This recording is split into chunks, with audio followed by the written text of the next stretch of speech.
ಶ್ರೀ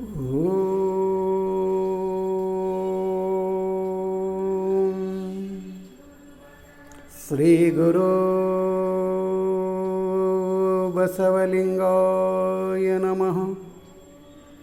ಈ ದಿನ ಜಗನ್ಮಾತೆ ಅಕ್ಕಮಹಾದೇವಿ ತಾಯಿಯವರ ಒಂದು ವಚನವನ್ನು ನಾವು ನೋಡೋಣ.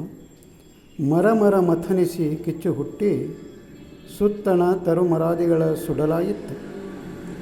ಮರ ಮಥನಿಸಿ ಕಿಚ್ಚು ಹುಟ್ಟಿ ಸುತ್ತಣ ತರುಮರಾದಿಗಳ ಸುಡಲಾಯಿತು. ಆತ್ಮ ಮಥನಿಸಿ ಅನುಭವ ಹುಟ್ಟಿ ಆತ್ಮ ಮಥನಿಸಿ ಅನುಭವ ಹುಟ್ಟಿ ಹೊದ್ದಿರ್ದ ತನು ಗುಣಾದಿಗಳ ಸುಡಲಾಯಿತು. ಹೊದ್ದಿರ್ದ ತನು ಗುಣಾದಿಗಳ ಸುಡಲಾಯಿತು. ಇಂತಪ್ಪ ಅನುಭಾವಿಗಳ ಅನುಭಾವವ ತೋರಿ ಎನ್ನ ಒಡಲುಳಿಕೊಳ್ಳ ಚನ್ನಮಲ್ಲಿಕಾರ್ಜುನ. ಇಲ್ಲಿ ಅಕ್ಕಮಹಾದೇವಿ ತಾಯಿಯವರು ಶರಣರ ಸಂಘದ ಬಗ್ಗೆ ಅಂದರೆ ಅನುಭವ ಮಂಟಪದ ಬಗ್ಗೆ ಇಲ್ಲಿ ಅವರು ಪ್ರಸ್ತಾಪ ಮಾಡ್ತಾ ಇದ್ದಾರೆ. ಅಂದರೆ ಅನುಭವ ಮಂಟಪದಲ್ಲಿ ಯಾವ ರೀತಿ ಚರ್ಚೆಗಳು ನಡೀತಾ ಇದ್ದವು, ಅನುಭವ ಗೋಷ್ಠಿಗಳು ನಡೀತಾ ಇದ್ದವು, ಅದರಿಂದ ಏನು ಪ್ರಯೋಜನ ಆಯಿತು ಅನ್ನೋದನ್ನು ಆ ತಾಯಿ ಇಲ್ಲಿ ನಮಗೆ ತಿಳಿಸ್ತಾ ಇದ್ದಾರೆ. ಮರ ಮಥನಿಸಿ ಕಿಚ್ಚು ಹುಟ್ಟಿ ಸುತ್ತಣ ತರುಮರಾದಿಗಳ ಸುಡಲಾಯಿತು. ಅಂದರೆ ಒಂದು ಕಾಡಿನಲ್ಲಿ ಒಂದಕ್ಕೊಂದು ಮರಗಳು ಅಲ್ಲಿ ತಿಕ್ಕಾಡಿ ಒಂದಕ್ಕೊಂದು ಮರಗಳು ಅಲ್ಲಿ ಘರ್ಷಣೆಯಿಂದ ಅಲ್ಲಿ ಏನಾಗ್ತದೆ ಅಂದರೆ ಬೆಂಕಿ ಉತ್ಪತ್ತಿ ಆಗ್ತದೆ. ಆ ಬೆಂಕಿ ಉತ್ಪತ್ತಿ ಆದಮೇಲೆ ಅಲ್ಲಿ ಕಾಡಿನಲ್ಲಿರುವಂತಹ ಸಣ್ಣ ಸಣ್ಣ ಗಿಡಗಳು, ಬಳ್ಳಿಗಳು, ಸಣ್ಣ ಸಣ್ಣ ಮರಗಳು ಅಲ್ಲಿ ಏನು ಹೋಗಿಬಿಡ್ತಾವೆ ಅಂದರೆ ಸುಟ್ಟು ಹೋಗಿಬಿಡ್ತಾವೆ ಆ ಬೆಂಕಿಯಿಂದ. ಅದೇ ರೀತಿ ಅವರು ಮುಂದೆ ಏನು ಹೇಳ್ತಿದ್ದಾರೆ ಅಂದ್ರೆ ಆತ್ಮ ಮಥನಿಸಿ ಅನುಭವ ಹುಟ್ಟಿ. ಅಂದರೆ ಆತ್ಮ ಅಂದರೆ ಒಬ್ಬ ಶರಣರು ಅಲ್ಲಿ ಕೂಡಿ ಅಲ್ಲಿ ಮಥನಿಸಿದರು. ಮಥನ ಅಂದರೆ ಒಂದು ಮಜ್ಜಿಗೆ ಕಡಿಯೋದು ಅಂತ ಮಥನ ಮಾಡೋದು. ಹಾಗೆ ಅಲ್ಲಿ ಒಂದು ಮಜ್ಜಿಗೆಯನ್ನು ಕಳೆದಾಗ ಅಲ್ಲಿ ಬೆಣ್ಣೆ ಅನ್ನುವಂಥ ಒಂದು ನವನೀತ ಹೇಗೆ ಅಲ್ಲಿ ಉತ್ಪತ್ತಿ ಆಗ್ತದೆ, ಅಲ್ಲಿ ಬರ್ತಾ ಇದೆಯಲ್ಲ ಆ ಕೆನೆ ಮೊಸರಿನಲ್ಲಿ ಅದನ್ನು ಕಳೆದಾಗ ಮಥನಿಸಿದಾಗ ಅದೇ ರೀತಿ ಆತ್ಮಗಳು ಒಬ್ಬ ಶರಣರಲ್ಲಿ ಕೂಡಿಕೊಂಡು ಆಧ್ಯಾತ್ಮಿಕದ ಬಗ್ಗೆ, ಒಂದು ಸೃಷ್ಟಿಯ ಬಗ್ಗೆ, ಆರ್ಥಿಕತೆ ಬಗ್ಗೆ ಮತ್ತು ಪಾರಮಾರ್ಥಿಕದ ಬಗ್ಗೆ ಅವರಲ್ಲಿ ಏನು ಮಾಡ್ತಿದ್ರು, ಒಂದು ಒಬ್ಬರಿಗೊಬ್ಬರು ಚರ್ಚೆ ಮಾಡ್ತಾಯಿದ್ರು.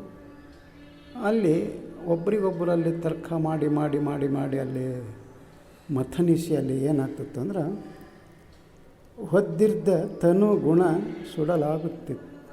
ಅಂದರೆ ಅಲ್ಲಿ ನಮ್ಮಲ್ಲಿರುವಂತಹ ತನುವಿನಲ್ಲಿರುವ ವಿಷಯ, ಹಾಗೆ ಮನದಲ್ಲಿರುವಂತಹ ಖುಷಿ, ಇವುಗಳೆಲ್ಲ ಏನಾಗ್ತದೋ ಅಂದರೆ ಅಲ್ಲಿ ಸುಟ್ಟು ಹೋಗ್ತಿದ್ವು ಅಂತ.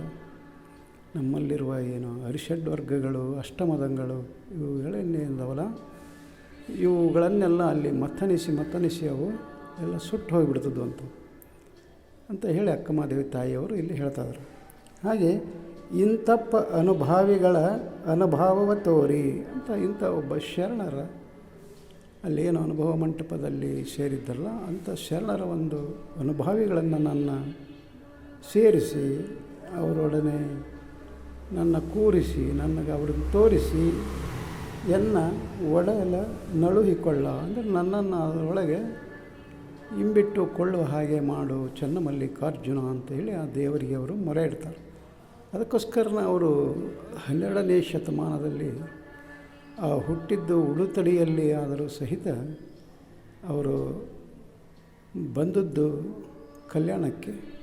ಎದಕ್ಕೋಸ್ಕರ ಅಲ್ಲಿ ಕಲ್ಯಾಣಕ್ಕೆ ಬಂದರು ಅಂದರೆ ಒಂದು ಆಸ್ತಿಗಾಗಿ, ಸಂಪತ್ತಿಗಾಗಿ, ಅದಕ್ಕಾಗಿನ ಅಲ್ಲಿ ಅವರು ಬರಲಿಲ್ಲ. ಆದರೆ ಒಂದು ಶರಣರ ಸಂಘದಲ್ಲಿ ಇರಬೇಕು ಅನ್ನುವಂಥ ಒಂದು ಭಾವನೆಯಿಂದ ಅವರು ಉಡುತಡಿಯಿಂದ ಕಲ್ಯಾಣಕ್ಕೆ ತಮ್ಮ ಪ್ರಯಾಣವನ್ನು ತರಂಗಿಣಿಯ ಹಾಗೆ ಅವರು ಅಲ್ಲಿ ಬೆಳೆಸಿದರು.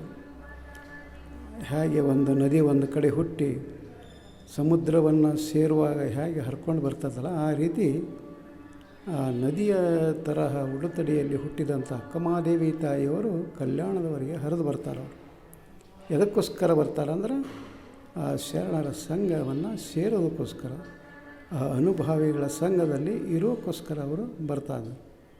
ಅದಕ್ಕೋಸ್ಕರ ಇಲ್ಲಿ ನಾವು ಸಹಿತ ಶರಣರ ಸಂಘದಲ್ಲಿರಬೇಕು.